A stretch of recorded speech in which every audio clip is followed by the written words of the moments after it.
উমরকে নিয়ে কথা বললেই উমরের সন্তানরা এটা এসে বলবে যে তোর কি ভিউসের অভাব পড়ছে রে। এখন আবার নেপাল গেছে, জীবনের প্রথম নেপাল গেছে, একটু খরচ হয়ে গেছে বুঝছি, এখন সেই টাকা পয়সা উঠানোর জন্য আবার সেখানে মাকে নিয়ে কান্নাকাটি। বলছি বড় ভাই, চিনো আমারে? তুমি না চিনতে পারলেও আমি কিন্তু চিনি তোমারে। আর চিনি বলে আজকে তোমার ভরে দেবো পেছন দিয়ে। সামলাবে কি করে তুমি বড় ভাই? তোমার অডিয়েন্স দিয়ে? হা হা হা হা। তোমার অডিয়েন্স তো ভাই অনেক আগেই চলে গেছে। তোমার ফ্যান পেজ যেগুলো বসেছিল সব হারাই গেছে, কারণ এখন ডিজিটাল যুগ। তোমার যতগুলো অডিয়েন্স আছে তার থেকে বেশি হয়ে গেছে এখন রোস্টার, আর তুমি তাদের ফান্দে পড়ে গেলে। যাই হোক গাইস, আজকে আমি বড় ভাইকে প্রথম রোস্ট করার আগে সালাম দিয়ে অভিনন্দন জানাবো। আসসালামু আলাইকুম বড় ভাই, কেমন আছো তুমি? আশা করি তোমার অবস্থা খুবই খারাপ, কেননা তুমি কিছুদিন আগে তোমার ভিডিওতে বলছিলে যে তোমার অবস্থা খুবই খারাপ। তো এই খারাপ সময় তোমার কি দরকার? কন্ট্রোভার্সি। Welcome to controversy. বলছি বড় ভাই, কন্ট্রোভার্সি শুরু হওয়ার আগে আমার এই লোডটা তুমি নিতে পারবা তো? জানি যে অনেক দূরত্ব তুমি এগিয়ে গিয়েছো কন্ট্রোভার্সি নিয়ে, বাট আমি তো শুরু করি না এখনো। তাহলে বুঝবে কেমন করে যে আমার হেডাম কত বড়? চলো আজকে আমাদের শ্রদ্ধেয় বড় ভাইয়ের হেডামটা আর আমার হেডামটা দেখাই দিই।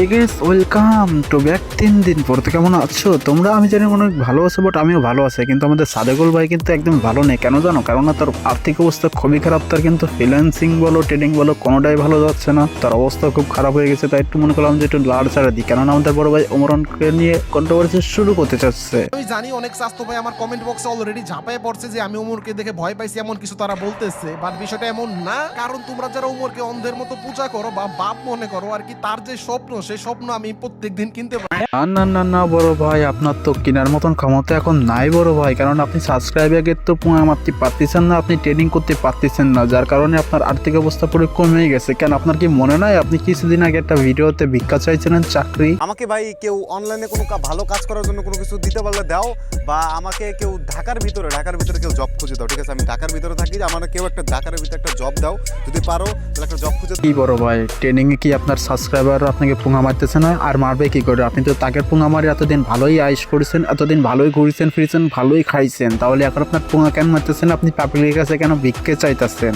আর আপনি কি বললেন যে ওমর অন ফায়ারের স্বপ্ন প্রত্যেকদিন কিনতে পারেন? বড় ভাই, স্বপ্ন দেখা যায়, কিনা যায় না। এখন তোমরা অনেকে বলতে পারো যে আমি ওমরের পাশ আটতেছি, ওমরের সাপোর্ট নিয়ে কত খাই ভিউ কামাতে আসি। আসলে ভাই এরকম না, ওমরের জায়গায় অন্য কেউ বললে আমি সে কথাই বলতাম, কেননা ওমর কয়েকদিন পরে খারাপ কাজ করতে পারবে না এমন কি গ্যারান্টি আছে? আর গ্যারান্টির কথা বাদ দাও, আমি তো জীবনের স্বপ্নে ভাবতেই পারতেছি না এক্স সাদেকুল গেমার যে বাংলাদেশের সবচেয়ে বড় রোস্টার, যে সাদিয়া গেমিং জান্নাত গেমিংকে পুঙা মারে আজকে এত বড় একটা ফ্যান পেজ তৈরি করছে, তার নিয়ে আবার রোস্টিং ভিডিও বানাইতে হবে। তোমরা কেউ জানো বা না জানো, আমি কিন্তু এটা ভালো করে জানি যে সাদেকুল গেমিং এত দূর আসছে শুধুমাত্র জান্নাত গেমিং এর জন্য। জান্নাত গেমিং এর যদি পুঙায় না লাগতো তাহলে জীবনও সাদেকুল গেমের এতগুলো সাবস্ক্রাইবার গেইন করতে পারতো না। যাই হোক গাইস, এত কথা বাদ দাও, এই পুরোনো কথা আসলে বাদ দাও, এই টপিকটা পুরোই বাদ দাও। এখন আমি বলবো সাদেকুল গেমারকে নিয়ে। সাদেকুল গেমার এতদিন পরে কামব্যাক করছে, জীবনে কেউ ভাবতে পারে না যে এইরকম রোস্টিং এত বড় একটা কন্ট্রোভার্সি শুরু করবে। সাদেকুল গেমারের এখনো বাপের কপাল ভালো যে আমি এখনো তার গালাগালি দিনে তার সম্মান দিয়ে কথা কইতাছি, তা নাহলে আমার মতন রোস্টার যে ধুয়ে ছাড়ি দিত আর একদম পুরো ময়লা বের করে দিত ভিতরে যেগুলো জমেছিল এতদিন। তার মায়ের নিয়ে কান্নাকাটি করতেছে, ভাই বুঝলাম না বিষয়টা। মানে ভাই জীবনে কি ভাইটার কান্নাকাটি ছাড়া কিছুই নাই? আবার পোলাপান দেখি তার আব্বা বলে, মানে আমি আসলে লজিক পাই না খুঁজে। আসলে কইতেছি বড় ভাই, আপনি লজিক কোন জায়গায় পাবেন? কোন জায়গায় আপনি লুকায় রাখছেন আপনার এই পুটকি গড়ে যেসব লজিক, সেসব লজিক আপনার খুঁজে বের করে দেখাই দেবো? আসলে ভাই আপনি তো একটা নিজেই আনলজিক হয়ে গেছেন। আপনার মনে হয় যে পাবনায় যাওয়া খুব তাড়াতাড়ি প্রয়োজন। যে মানুষটা নিজে তার বউকে টিকটকে ছেড়ে দিচ্ছে একদম পুরো ইনকাম করার জন্য, ভালোভাবে চলতে পারবে, খাইতে পারবে, সেই সবের জন্য। যে মানুষটা নিজের সাবস্ক্রাইবারদের টাকাগুলো মেরে দিচ্ছে ট্রেডিং করার নাম করে, সেই মানুষটা নাকি আবার লজিক চাই। আপনি কি বললেন বড় ভাই যে ওমর অন ফায়ার মা নিয়ে ব্যবসা করতেছে, মা নিয়ে ভিডিও বানাইতেছে, কান্নাকাটি করতেছে? এমনও তো হইতে পারে যে ক্যামেরাটা ওপেন করছে, মা নিয়ে দুইটা কথা কইছে, ইমোশনাল হয়ে কান্না বের হয়ে গেছে, অটোমেটিক চোখ দিয়ে পানি চলে এসেছে। মা তো আসলে একটা ইমোশনাল জায়গা, তাই না? মা তো আপনারও আছে, তাহলে আপনি কি করে ভাবলেন এই কথাটা? রাশি আব্বাকে নিয়ে ওমর অন ফায়ারের অডিয়েন্স আসলে অনেক হাডি, অনেক সাপোর্ট করে তাকে। তাই বলে এই না যে ওমর অন ফায়ার জন্মদাতা বাবা হয়ে গেল এবং ওমর অন ফায়ার আব্বা হয়ে গেল। কেন আপনার কি বাবা নাই? আপনার যেগুলো সাবস্ক্রাইবার ছিল বা আপনার যেগুলো অডিয়েন্স ছিল তারা কি আপনার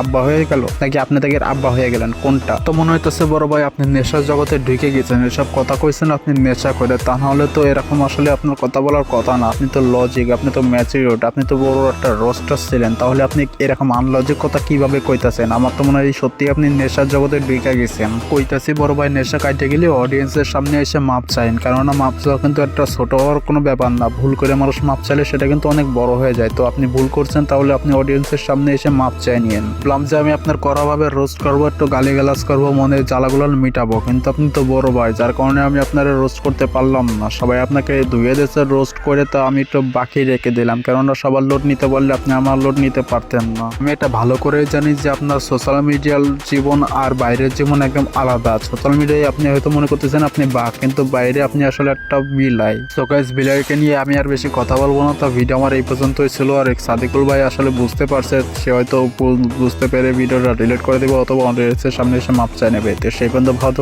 সুস্থ থাকো, দেখা হবে নতুন কোনো ভিডিওতে।